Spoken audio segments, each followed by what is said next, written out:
Whether you're ready to plunge into faithfully resisting or you're exhausted from so much resisting already, this is an episode for you. Heaven knows there is plenty to resist.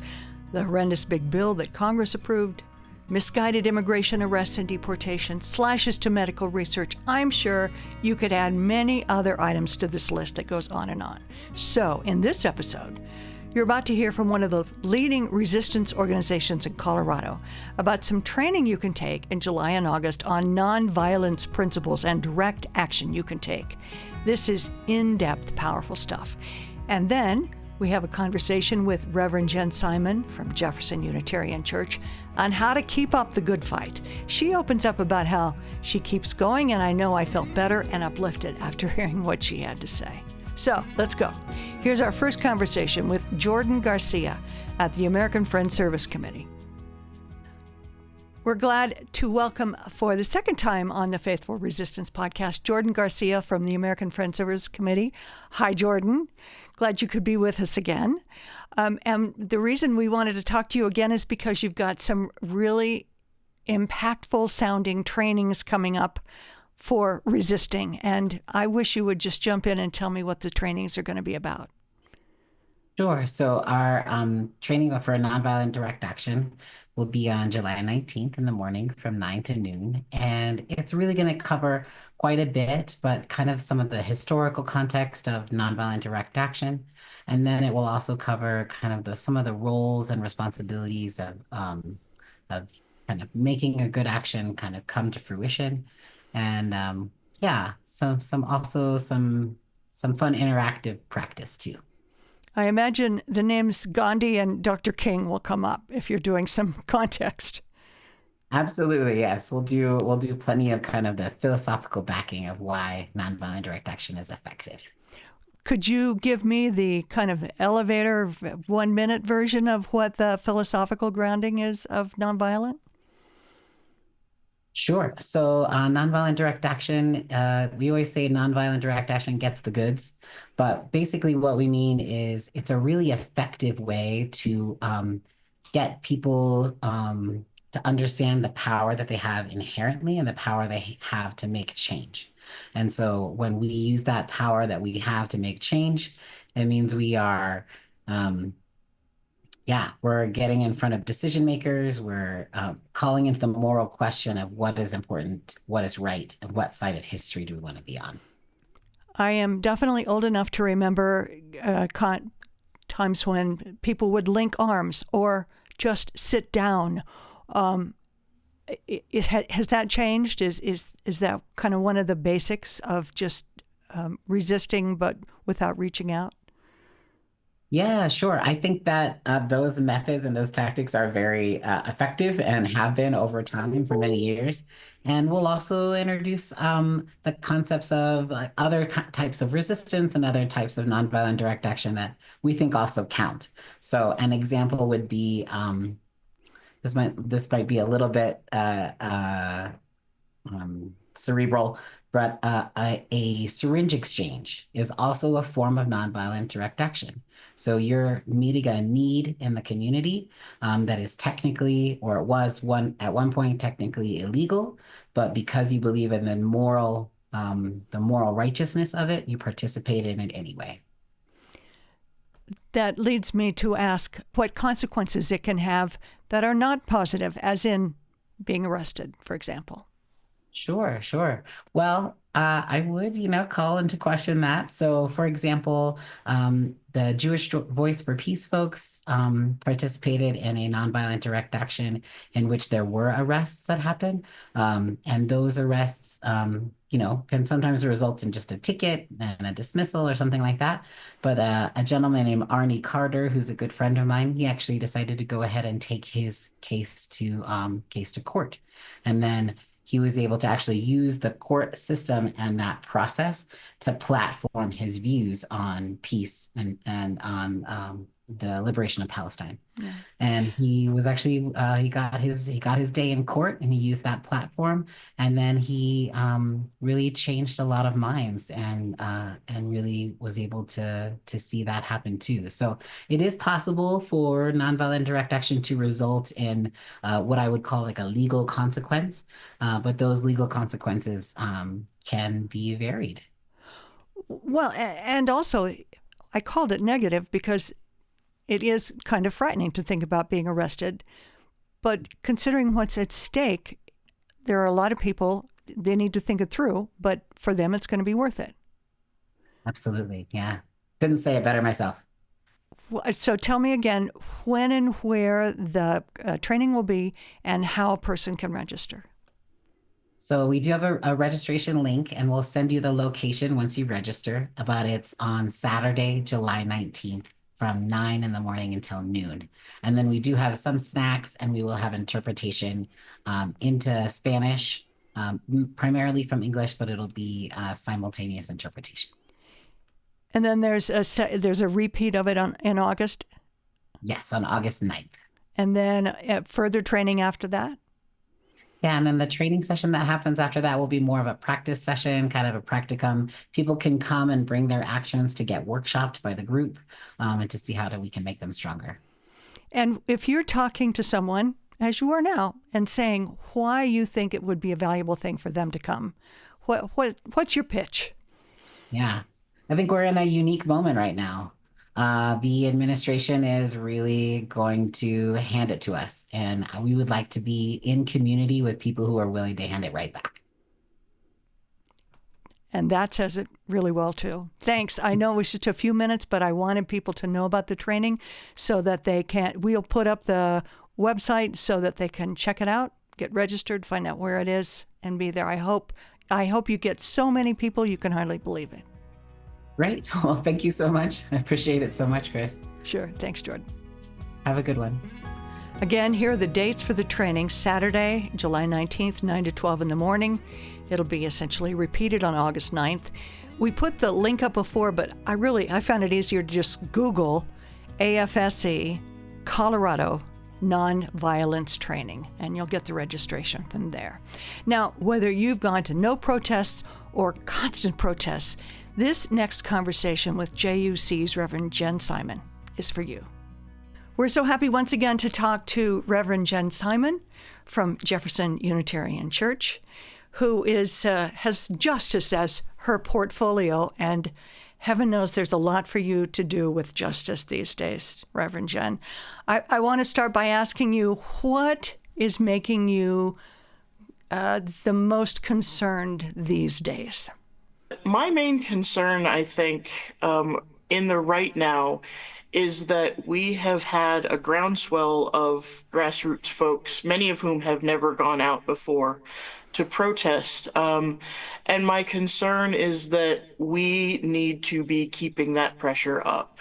We had a huge showing for No Kings marches a couple weeks ago, and a lot of people went out who'd never gone before. And we need that kind of massive groundswell to resist a lot of what's happening right now. One of my favorite people to read his opinion columns in the New York Times is David Brooks, who's a conservative, but a reasonable conservative and an anti-Trump conservative. And he's saying what you are. It's gonna take massive pushback, not even partisan, not just a massive pushback for anything to happen. That's what you're saying, I think. And I cannot cite the source right now because I don't remember it. But I read somewhere that for change to really happen, 3.5% of the population has to be out en masse consistently.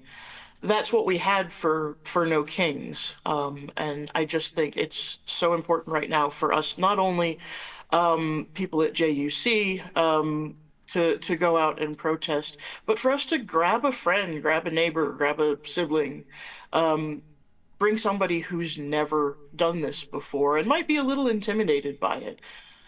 Because I don't know about you, but I've found in going out to these marches that not only are we letting our voices be heard, but we're shoring ourselves up. We're looking around and seeing that we're not alone and that there are so many people who are doing the good work of resisting the attacks on so many of our vulnerable siblings. I wonder, as you said, we're 5 months in, and some people are already either they're not engaged or they're so engaged they're exhausted. Where do you go to find the grounding to stay engaged and stay active? We're human beings, and human beings thrive when they are rested and fed and spiritually grounded. And so I would encourage people to build rest into your calendar. You don't have to go to every protest. You shouldn't go to every protest. Um, the old analogy that a lot of choir members hear is, you sing your note. If you're holding a long note, you sustain the note as long as you can, and then you step back and let other people carry that while you breathe. You take a couple of a quick breath, and then you can re-engage. But we need to be supporting each other not only in doing the work of protest and legislation and protecting our siblings. We need to be protecting and building up ourselves. And another part of that is just forming community. You don't do this work on your own, and you can't do this work with other people if you don't know them. And these are the people who are going to encourage you to rest when you need to. And they're the people who are going to sing with you when everyone is feeling down or discouraged or scared. These are the people who are going to help you get through a struggle that is intense and often scary. And the part about faithful resistance, you make a reference to faith too. I wonder if you could share with us what key element of Unitarian Universalism gives you the most strength, keeps you going? Well, I mean, it seems a simple answer, but we talk a lot about since Article 2, the new Article 2 passed last year, about having love at the center. And I think the most important thing for me is a grounding in, I have an ancestor altar, meditation, just being intentional about recognizing interconnections and keeping those at the center of our work. Yeah, we've got a lot to do, and the most important thing for us, what grounds us as Unitarian Universalists, among other things, is a recognition that we're all interconnected. We're all part of the same whole. And keeping that at the center of our work is going to not only keep us sustained, but keep our moral compass pointed in the right direction. I know when I went to the latest No Kings rally, Steve and I, it was partyish, which is great. It's the whole community, you're not alone thing. I totally understand that. I also remember earlier in the term we had a presentation about how to prepare yourself for a protest that was a little darker than that, about possible arrest and people having weapons, and it just scared the heck out of some people, and they said they wouldn't go. I wonder if you'd reflect on the fact that it's not always going to be as jolly. That's a silly word, but as clap for the cars that honk at you and boo for the cars with Confederate flags. It's not always going to be easy like that. It isn't. And that's a decision that each individual and family or group needs to make before they get out there, right? Some people are willing to put themselves physically in the way of being arrested or standing between ICE and someone or police and someone. that is a decision you really want to make before you get to a protest.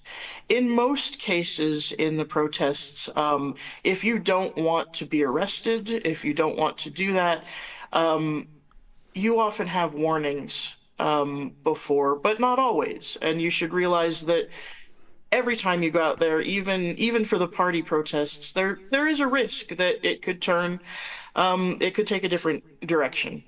But if you are able to put your body in line, I would consider doing that, with the caveat that there will be consequences, and you need to consider what those are and whether they're acceptable to you.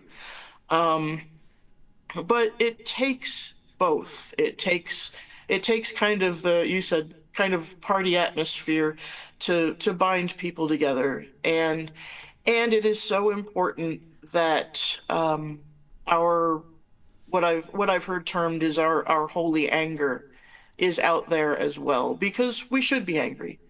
If we weren't angry, we obviously wouldn't have been paying attention, because what's going on now isn't acceptable. So getting out there and being angry is a worthwhile enterprise, and there is also often a state response to that. And so, yeah, I would just say, I would encourage you to think that through. Thank you for joining us today and talking about your concerns, and I hope it helps to motivate people to say they can't just stay at home and not get involved. There's too much at stake. Thank you for having me. Always a pleasure. If you have ideas for topics or people to interview, please email us at faithfulresistance@jeffersonunitarian.org. And please share this podcast with other people of goodwill and subscribe. And for opportunities for social justice action and education, including marches and protests and classes and many other ways to do your part, please check out the Faithful Resistance page at our website, jeffersonunitarian.org. And then just keep on doing the next right thing. Go out, do the next right thing.